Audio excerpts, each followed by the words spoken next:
Hello everyone, hope you're doing well. In War Thunder we have had an update today which has actually changed quite a lot of stuff, and it may actually give us a look into the future. If not a look into the future, at least what has happened has been positive. So let's go through the update, see what it says, what it has to us. This is 1.85.0.152 if you want to keep up with it. So the first one, the first part of it, is a bug where players would hear the sound of a jet engine when a helicopter was passing over their vehicle has been fixed. That sounds hilarious. I don't really understand how that happens. And also, I've never had a helicopter fly over me, because by the time it's got anywhere near, it's only got brapped out of the air. So I want to know how people found this bug, unless it was maybe in a custom battle or something like that. The next one is a bug occurring when setting a specific firing distance and switching between different gun sights. When the sights would be misplaced, a move to upwards or to another point has been fixed. Now, this one personally actually affected me, and it was incredibly annoying.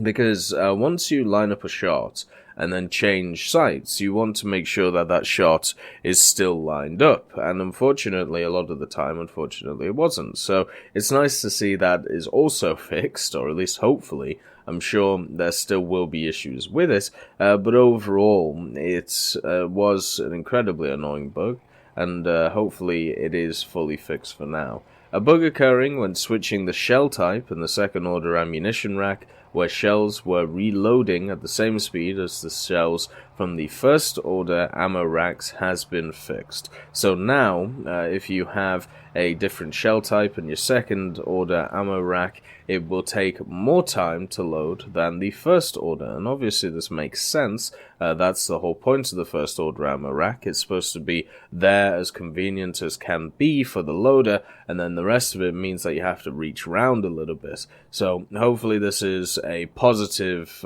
change from being able to just switch between ammo types, or maybe it will give people a little bit more where you actually have to think about how many shells that you take instead of just being able to switch willy-nilly. Most vehicles, I would say though, only use one designated round, especially now with the changes to a lot of the penetration statistics. It feels like, especially with the American vehicles, where you could make an argument for a few of the rounds, you could make an argument for the APC-BC or the AP or the APCR. Now it seems there's just a definitive best round, and it's very hard to take more than just that. Maybe you take like the last APCR round and then the APC-BC, and that's your two sets of shells, but the majority of the time you should be fine with just APC-BC.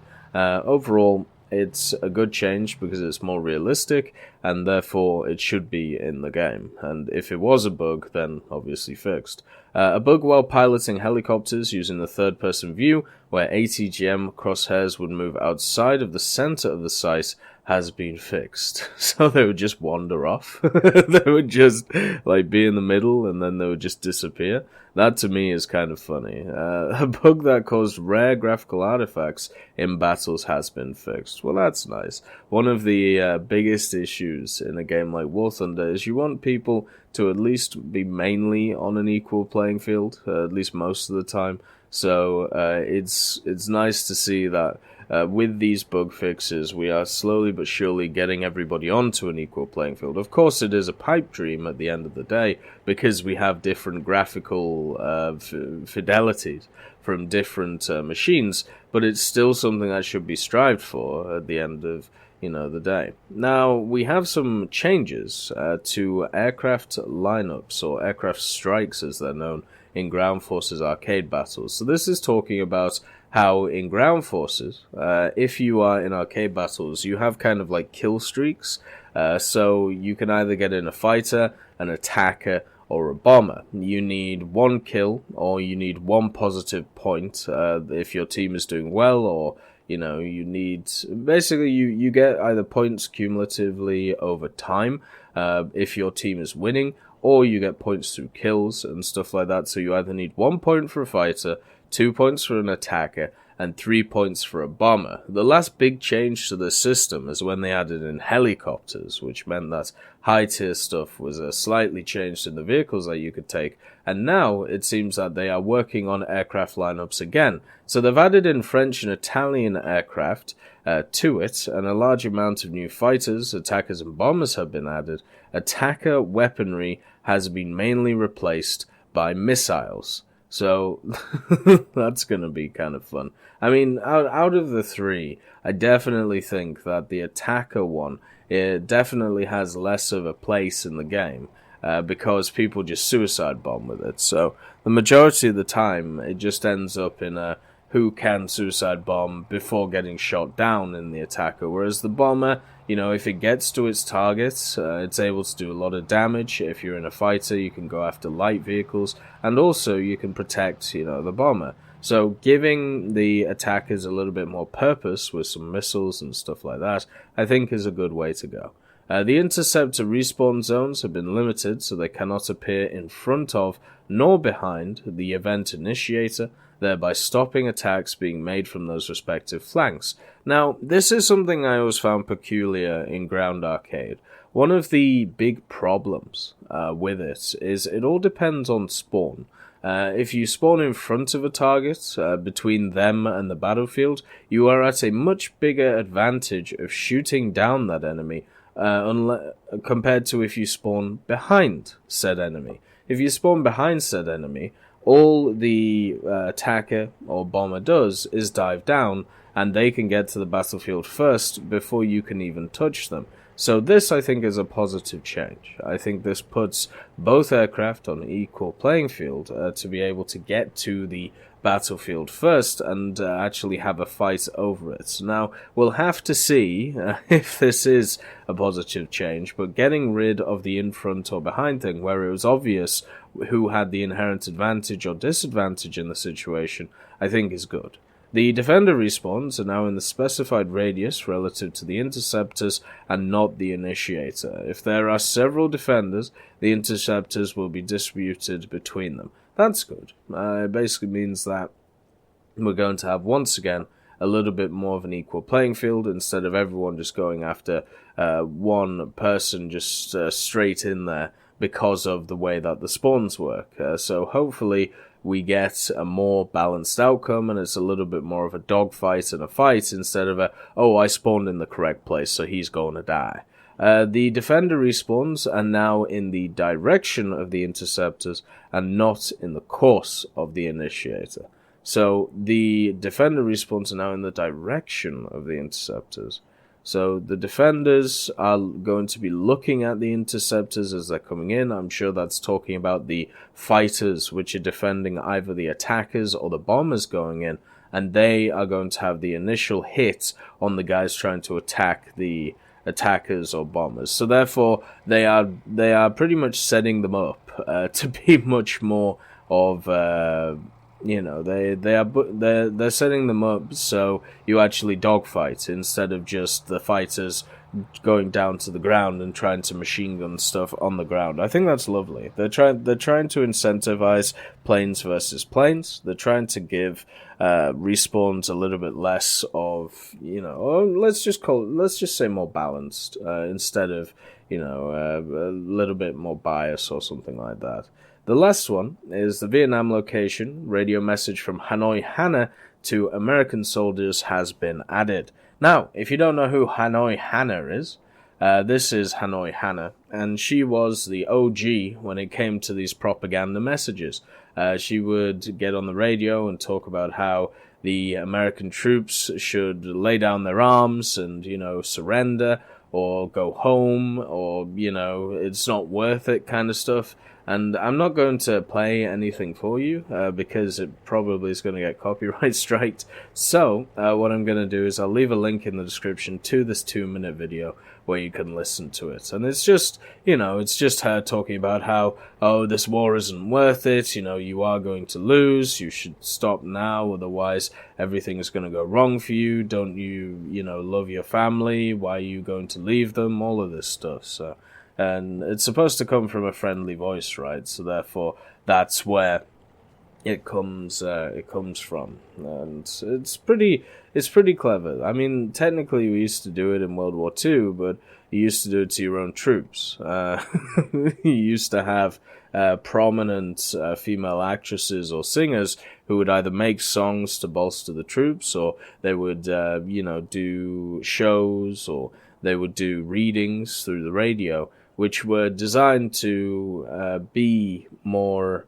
inspirational, and to be like, fight for me kind of thing, which obviously in Vietnam they kind of tried to turn around. I'm sure in World War II there was a bunch of propaganda radio and stuff like that, especially I know for a fact that there was a British radio station which would always talk about the values of Hitler, and how he wasn't so bad, and how it wouldn't. Why are we fighting our European allies? All of this stuff, and it's kind of, looking back on it, it is very sad to hear, but it is part of our history, and it should be remembered. And now we have the server update of the 19th of the 2nd, 2019, and this is wonderful. So we have the Hangar. It is now available after reaching rank 2 of the Japanese ground forces. The H-35 and the FCM-36 are now available after reaching rank 2 of the French ground forces. So, that is wonderful. This is, in my opinion, a positive change. As I've said, I don't think these vehicles are very good. I think that these vehicles are very bad. But the thing is, taking vehicles out of the game, which are just there, to be able to, just remove them willy-nilly without giving people an immediate, or giving people a warning to be able to get them. And also for future players not being able to grab this part of War Thunder history, I think was a bad idea. And I suggested doing a achievement, or doing a challenge to be able to unlock these, like 100 Japanese kills, or maybe 100 French kills, or maybe 100 French wins, something like that. And I made the video, a few days ago, if you want to go and watch it, but it's basically just going through the pros and cons of removing them, and also why, in my opinion, they shouldn't have been removed, and how the solutions we can have. I think this is personally a positive solution, because one of the problems with the Hangar, the FCM, and also the H-35, I always forget the name of this one, is if you start off with these vehicles, it is not a positive experience, right? These vehicles are not very good when it comes to the game, right? And they've actually taken away the AP shell from the FCM and also the H-35 because it is useless. But now, once you hit rank 2 in French or Japan, you get these interesting vehicles which you can then spade out and use to research, some of the rest of the tree. And also, it means you don't have to start off with them. It means that if you don't want to, you don't have to spade them, you don't have to touch them. They're not reserve vehicles, they're all 1.0 vehicles, and they're not connected to trees. As you can see, they've actually disconnected them from the trees moving in, and stuck them in the trees themselves. And what this means is that they're just there to be able to collect, to be able to use. And it also means that we now have to have a chat about the Hangar Commander. Is the Hangar Commander a good enough 250G vehicle now, since we've put the Hangar back into the game? Is it one of those ones which is, interesting enough for people to use, or is it still going to need a replacement? I think personally it's okay. If they want to add in a replacement for it, then they should make this like a rare, gift vehicle that you can get through an event. Just like when it came out, I believe it was a Christmas one.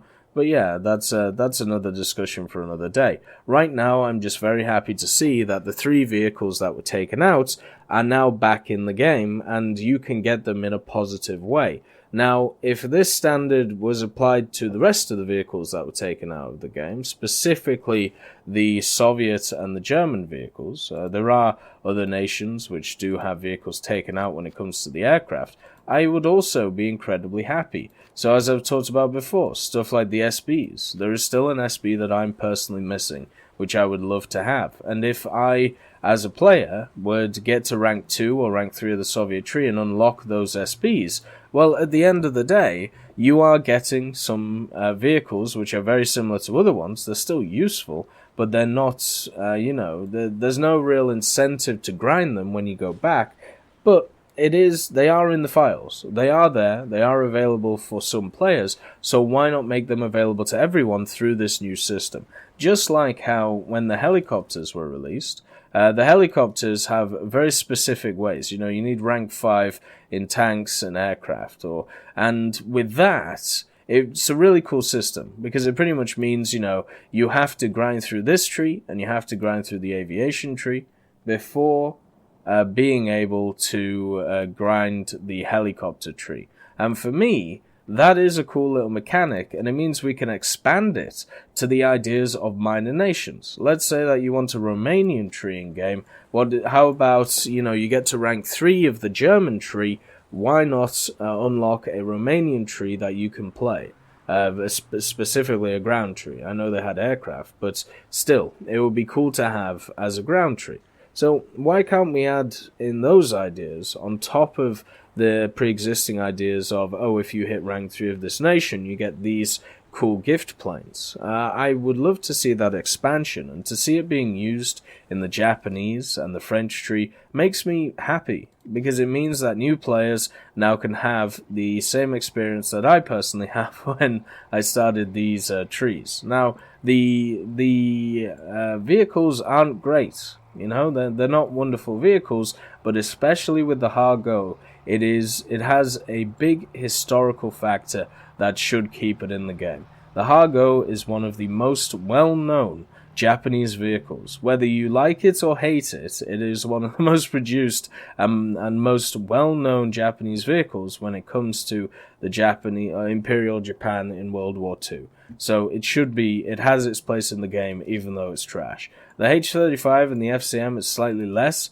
but still, I think this is a good compromise. You just have to hit higher ranks, and then if you want to go back and play these, you can. As I said, I just hope that these standards are applied to the Soviet planes, which were taken out, and also the German planes, which were taken out. Maybe not, the Italian planes, because a lot of these were taken over to the Italian tree. But why not the C-1 Late, which I believe was the fighter taken out of the German tree? Why not stuff? Well, I know one of the HE-51s was taken out, I just can't remember which. We could even do the hydroplane. What about Marcolins for another challenge vehicle? How about for Britain?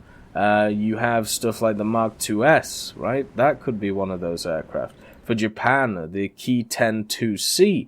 You could even do for the US, Thatcher's or the P-26A-34, or even maybe one of the things that has been taken out. They put back in the OS-2Us for naval, so anything's possible now. I am incredibly positive about this change. It opens up a lot of doors, and I hope those doors are exploited. If the rule is just kept for these vehicles, fair enough. It is still good to see them in game, but it would be nice to see them applied to other hidden vehicles that people cannot get their hands on otherwise. Anyway, I hope you all have a wonderful day, and I'll see you next time.